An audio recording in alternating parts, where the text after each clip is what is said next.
So my name is Ed Key, and I worked here at the Carvel Center, formerly the Substation and Research and Education Center, from 1982 to 2008.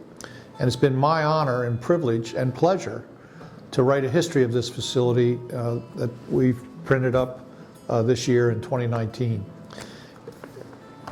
The initial investment here at what I'm going to call the substation at the start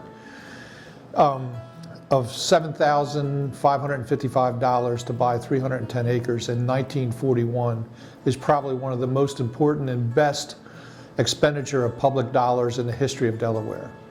You know, since 1941, so much has been evaluated and tested and developed in agricultural technologies, agricultural products that at the end of the day help farmers.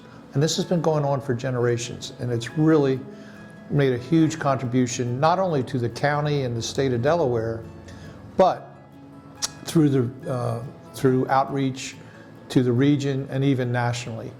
You know, poultry science, crop science, just terrific contributions from the people that worked here.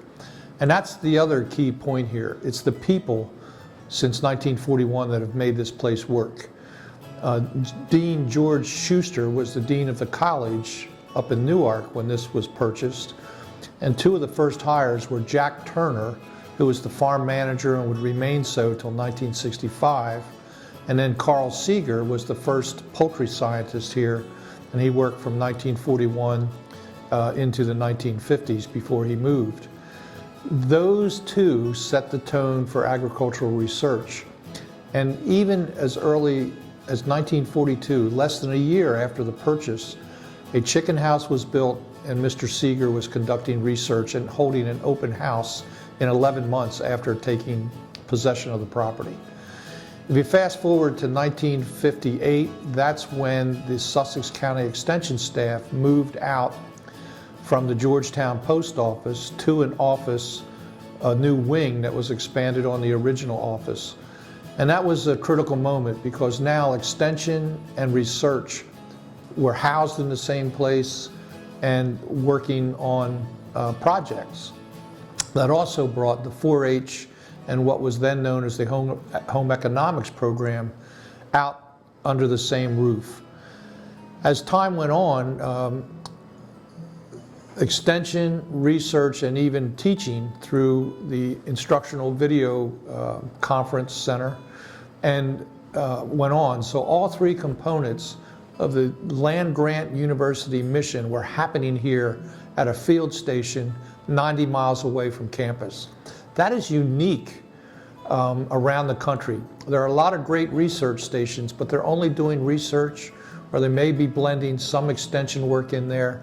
But to have teaching, research, and extension out in the state is really remarkable. And the genesis of all of that goes back to the great people starting in 1941.